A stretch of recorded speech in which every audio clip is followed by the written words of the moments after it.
He didn't start with a cartel. He didn't have a connect in Colombia. He started broke, moving crack on the streets of Los Angeles, and somehow turned it into millions. But years later, the truth hit harder than any prison sentence ever could. The coke flooding his operation wasn't coming from the streets. It was coming from the government. Behind the money, the power, and the rise of Freeway Rick Ross was a pipeline so dirty it shook the country. A supply chain that traced back to the CIA, secret wars, and a deal nobody was supposed to survive knowing.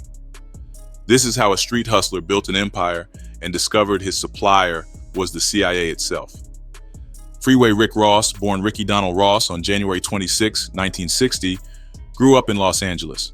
The name Freeway wasn't random. It came from properties he owned along Interstate 110, the Harbor Freeway. Ross grew up without a father. His parents split when he was just 4 months old, leaving his deeply religious mother to raise him alone. She ran a tight house and believed in hard discipline. Ross later said she uses a telephone cord to whip him, something he admitted would be called child abuse today. He said it left welts on his butt. Life was rough financially. From a young age, Ross was already focused on money. He cut neighbors' grass, sold lemonade, and pumped gas. But alongside the hustle came trouble. He shoplifted, ran errands for pimps in his neighborhood, and fought classmates at school. With no father figure, the streets stepped in. Older guys he saw as powerful and respected became his examples. Figures like Tookie Williams, Raymond Washington, and Cartoon, early leaders of the Crips, were the people young Ross looked up to. By 6th grade, he crossed a bigger line, stealing watches from a thrifty store with friends. The police never caught him, but his mother found one of the watches, and the punishment at home was severe. Ross was drawn to the Crips gang because of what they represented at the time: unity, structure, reputation, and belonging. This was before the deaths and before substances twisted gangs into something darker. Back then, it was mostly about hanging out, getting into fistfights, and playing football. And right when Ross was about to get deep in that street life, something crazy happened. He caught feelings for tennis. The sport literally pulled him out of South Central and dropped him in a whole different universe. Down the line, though, young Ross found out he could really ball with that racket. In high school, he was so good that a recruiter from Cal State Long Beach was checking for him. But his dreams of getting that tennis scholarship got crushed when coaches found out he still couldn't read. Even though Ross almost failed so many times in school because he couldn't read, his high school coach made sure he stayed in school. But Ross ended up dropping out before he graduated, and a whole different type of education was about to start. At 19, Ross got put on to sell coke through Mike, this older dude who was playing college football at San Jose State. At the time, Ross was dead broke and feeling defeated, just sitting on his mom's porch with literally nothing when one phone call changed his whole life. Mike threw some coke on the table, but it wasn't that white powder Ross had seen in movies like Superfly. Nah, this was yellow and fresh off the brick, straight raw, no cut, nothing. Ross didn't even know what he was looking at, but he was desperate. So he grabbed $50 worth and started asking big hustlers around the liquor store what it was. That's how he met Martin, this pimp who took Ross to his house and showed him something he had never seen before: cooking powder coke into what they called Ready Rock back then. The government named it crack later. Martin smoked up the whole batch himself, said he would pay Ross back that 50.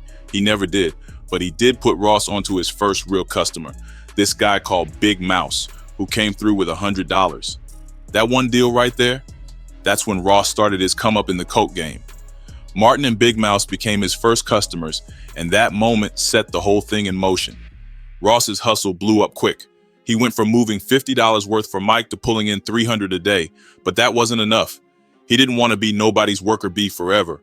Ross wanted to run his own show, so he linked up with Ollie, who just got out of jail on a burglary charge.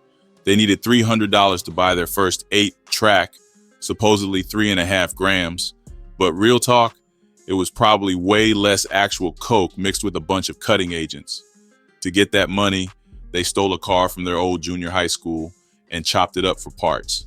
They took that money, bought their first pack, and just kept flipping it over and over, putting every dollar right back in to buy more.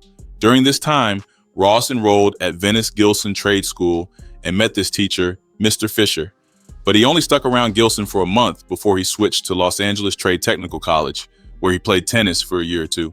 While folks in the hood were starting to get strung out on coke, Ross got strung out on the money instead. He tried using coke once, but it didn't even get him high, which probably saved his life business-wise. Plus, Ross's whole athlete mentality kept him away from using coke, even after he started selling them. He lived by this code that an athlete's supposed to run, work out, and stay in peak shape, not be out here getting high. That mindset was going to save him in the long run. While mad dealers ended up becoming fiends of their own supply, Ross stayed clean, treating his body like he was still a pro athlete. A major change happened when Ross ran back into his old teacher, Mr. Fisher, who was suddenly getting money. Fisher told him he made $250,000 selling coke and had the right connects. That number was so big, Ross couldn't even wrap his head around it at first. Fisher started giving Ross work to move. Ross took whatever profit he made and flipped it right back into more coke, building up his little operation. Eventually, Ross was asking for way more product than the teacher wanted to deal with, so he had to go find a connect. Fisher plugged Ross in with some suppliers, a connection that was going to change everything later on. The teacher put Ross onto his supplier, Ivan Arguelles, who said he would keep Ross fed. Arguelles could supply way bigger amounts for a better price, and Ross went from moving grams to moving whole ounces real quick. But then Fisher started getting too high on his own supply, and it was messing up the business.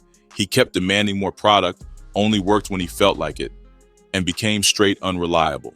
When his behavior got too wild, Ross and the Nicaraguan connects cut him out completely, giving Ross direct access to the plug. About 8 months after Arguelles started supplying Ross, he got shot in the spine and ended up in the hospital for months, which knocked him out the game. His brother-in-law, Henry Corrales, took over the business, but he wasn't really about that life, and he failed to have any connects of his own to suppliers. Ross's connection to the Nicaraguan suppliers, Arguelles and Corrales, eventually led him to Blandon, first through Corrales. Even though Blandon didn't know Ross personally, he was impressed by how much coke Ross was moving. Blandon offered to supply Corrales to sell to Ross, splitting the profit 50-50. Eventually, though, Corrales got tired of the game and stepped away. In a boss move that showed how confident Ross was getting as a businessman, he paid Corrales $60,000 just for the chance to meet Blandon face-to-face. And Blandon paid $60 to meet him too. Corrales pocketed $120,000 and bounced, while Ross got something way more valuable: direct access to basically unlimited supply. Ross and Blandon started kicking it beyond just business. They would have meetings at Blandon's crib, and Ross felt like they were building a real friendship. This was completely different from how he dealt with other Nicaraguans.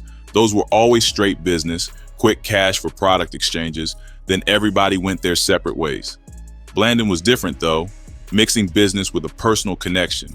What Ross didn't know was that Blandon was tied up in some covert government operation involving the CIA and all that. Coke money was getting funneled to fund anti-communist forces in Nicaragua, getting around U.S. congressional restrictions. Ross became a major distribution channel in this whole pipeline, completely clueless about the bigger political game being played above him. He wouldn't find out about the scandal, later called the Iran-Contra affair, until after he was already locked up. At the peak, Ross's operation was on another level. During the last 2 years he was in the game, he was moving up to 100 kilos of coke a day. That's wild amounts of product flooding the streets, going through mad different hands and routes. When you're talking hundreds of kilos daily, the reach and damage of that operation was crazy, way beyond anything Ross imagined when he first got in. Ricky and Blandon also became gun dealers, selling Uzis, Alaska, 47, and Colt AR-15 that became the signature weapons in them bloody Crip versus Bloods gang wars and drive-bys in the 80s. Blandon even tried to sell Ross a grenade launcher one time. Through his connect to Blandon, he met Blandon's supplier, Norwin Maynesis Cantarero, who was bragging about moving 500 kilos a month, worth about $10 million. Ross was able to buy Nicaraguan coke for way cheaper than normal. Ross started selling coke at $10,000 per kilo, which was well below what everybody else was charging, while also supplying both the Bloods and Crips gangs. By 1982, Ross got the nickname Freeway Ricky, and he was moving up to $3 million worth of coke per day, buying 1,000 pounds a week. Ross was a millionaire by 23, mostly thanks to Blandon, who wasn't just his supplier, but also his mentor. But real talk, his come up was also definitely helped by the 1980s crack epidemic, which tore through LA and the whole country. Ross was moving smart with his money at first. He put most of his profits into houses and businesses because he didn't want his mom catching on to what he was really out here doing if he started buying a bunch of flashy stuff. He even invested in Anita Baker's first album. It was only a matter of time before Ross's operation blew up to dozens of other cities across the country, getting him even more money. Ross bought mad real estate all over Southern California, but he wasn't moving selfish with it. He helped his moms renovate her church, put money behind a semi-pro basketball team, and started up a youth tennis program in the same broke neighborhood he came up in. While his workers was out here pushing Ferraris, Rolls Royces, draped in heavy gold chains, living that flashy lifestyle, Ross stayed looking regular on purpose. He wore simple fits and pushed regular cars, knowing that being too visible was asking for problems. He wasn't trying to look like no coke dealer or flex his wealth with jewelry and luxury cars. His humble drip was so convincing that folks would think he was one of his own workers, or straight up a crackhead. First time he hit county jail, he heard guys in the holding tank talking about him. One dude was claiming to be his cousin, going on about how he came to his house and saw a mountain of coke on the table. Ross ain't never seen that man in his life. This whole move was strategic, though. Ross knew that showing off made your workers jealous and brought the feds to your door. By staying low, he moved around in broad daylight while his flashy homies caught all the heat. At his peak, Ross was running with the roughly 25 to 30 direct lieutenants under him. His whole leadership style was surprisingly down to earth and practical. He believed staying humble was everything and always tried to see things from other people's point of view, knowing that most folks care way more about their own situation than anybody else's. He also understood basic human needs, food, shelter, and clothes, and knew that keeping people stable kept them loyal. Still, he kept it real with himself, knowing that no matter how good you treat folks, some are always going to move shady. It got to a point, Ross got labeled the biggest pusher of crack in the United States, a title he always pushed back on when people tried to say he invented crack or was the only one responsible for the epidemic. Crack was already out there in the form of freebasing, and at first he was paying other people to cook up the coke for him before learning the method from the guys he paid to do it, so he said. What separated Ross from everybody else wasn't that he created something new, it was the sheer scale and access he provided. He basically democratized the whole distribution game by giving away coke, sometimes whole kilos broken down into ounces, to anybody who said they wanted to hustle. Most of them failed miserably. A lot of them ended up smoking the product themselves or just blew the opportunity completely. But a small percentage actually made it work, and those few people generated enough profit to cover all the losses from everybody else who fumbled. Several of the people he put on this way eventually became millionaires themselves, proving the whole model worked from a straight business perspective, but tragedy was waiting right around the corner. Freeway Rick Ross first got investigated by the Los Angeles Sheriff's Department back in 1985, but they couldn't make nothing stick on him. So 2 years later, the LA Sheriff's Department linked up with LAPD to form the Freeway Ricky Task Force. Ross's downfall started with the same law enforcement that was supposed to stop him. The first time the police ran up on him, they didn't just arrest him straight up. Nah, they tried to set him up. Officers claimed they recovered 2 kilos of coke connected to him, but they planted the coke themselves to justify the arrest. They called this move flanking. Ross got locked up based on that whole frame job. The crazy part? Those same crooked sheriff's deputies ended up being key to his legal defense later on. After they got indicted for civil rights violations, money laundering, and planting coke, federal prosecutors came to Ross. In exchange for cutting his sentence down, he agreed to snitch on them. These deputies had been wilding out, torturing suspects, planting evidence, beating people with flashlights and batons, threatening folks who were handcuffed and laying face down. The damage wasn't just some abstract concept either. Ross had physical scars from those encounters and ended up winning a civil lawsuit against the deputies, getting paid for what they did to him. He only served 5 years jail time. Still, the bigger federal case wasn't going anywhere. The real snake move came from Ross's own people, though. His next door neighbor and several younger dudes who came up under him decided to cooperate with the feds. In this new federal reality, with mandatory minimums, strict sentencing guidelines, and judges having no wiggle room, loyalty went out the window quick. Self-preservation replaced loyalty, and snitching became the smartest move for guys facing decades locked up. Prosecutors later calculated that between 1982 and 1989, Ross had moved 3 tons of coke, pulling in gross earnings of $900 million. He pleaded guilty to substance trafficking charges and caught a 10-year bid in prison. He started doing his time in 1990, but it got cut short way earlier than expected, all because of the massive corruption in the same sheriff's office that had been on his head so hard. A federal investigation exposed that authorities in the sheriff's office weren't just planting evidence, they were also stealing coke money and straight up brutalizing suspects. Ross got offered a chance to testify for the government in exchange for doing less time, and he took the deal. Because of that, he walked out less than 5 years into his original sentence. That's when Ross started getting media attention, and it seemed like a lot of people were rooting for him to turn his life around. Even while he was on probation, he moved more like a Robin Hood type dude. You never heard about him getting high or drinking or putting hands on women or selling dope to kids. Ross really had a solid reputation for helping people out and giving money back to the community. But Freeway Rick Ross wasn't going to stay free for long. The past wasn't done with him yet. Danilo Blandon, his old supplier and longtime connect, hit him up with one last proposition, an offer that would drag Ross back into a world he was already trying to walk away from.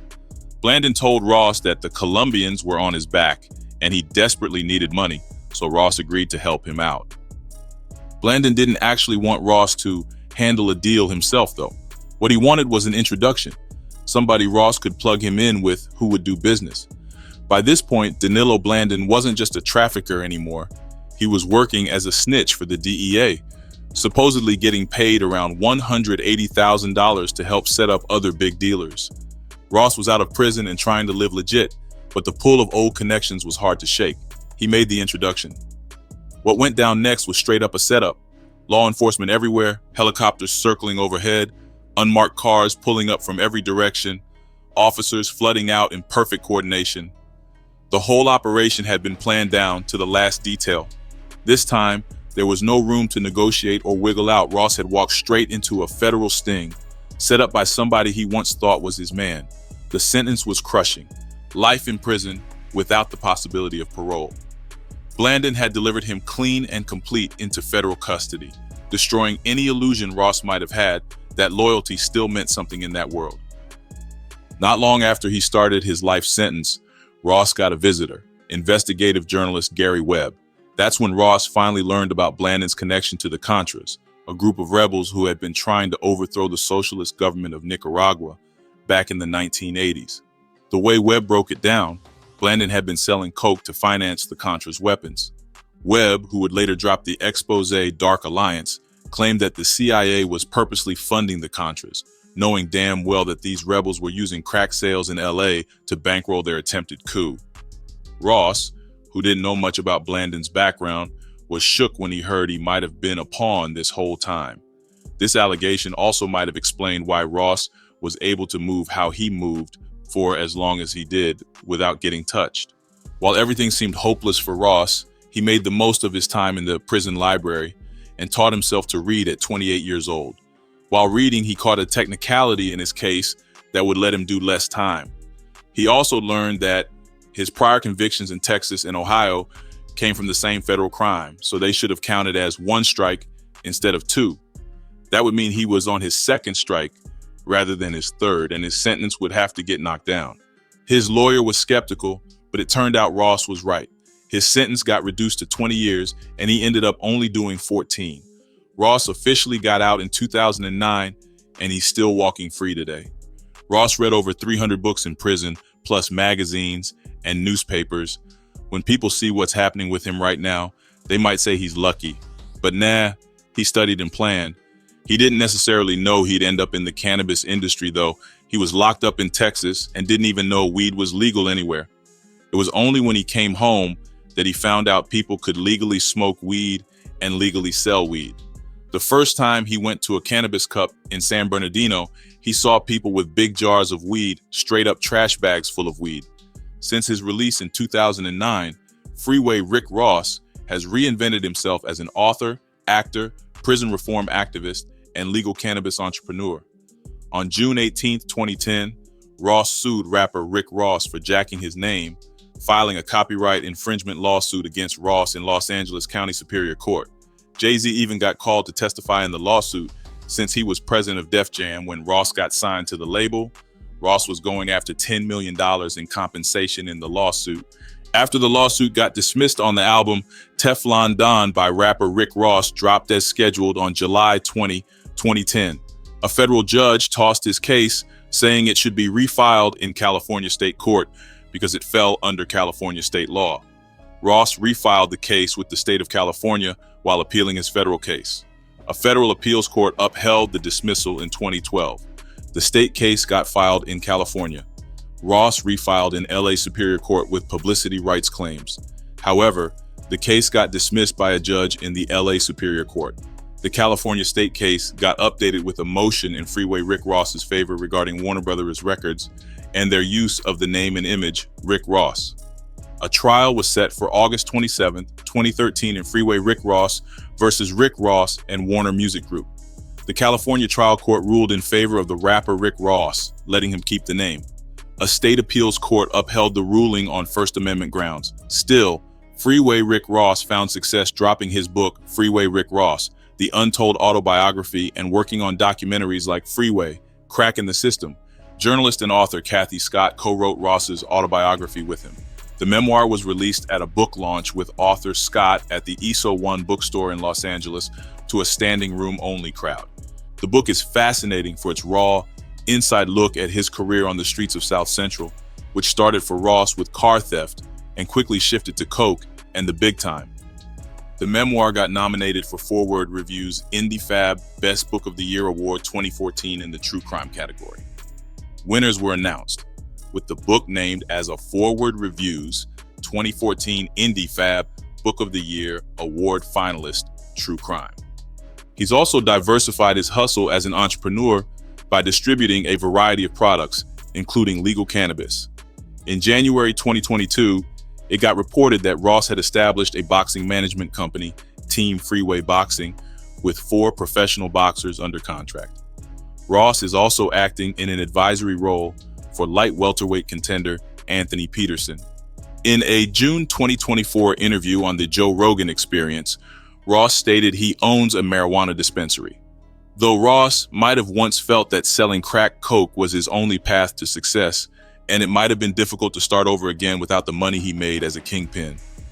All the books he read while locked up clearly gave him that multimillionaire mindset once again.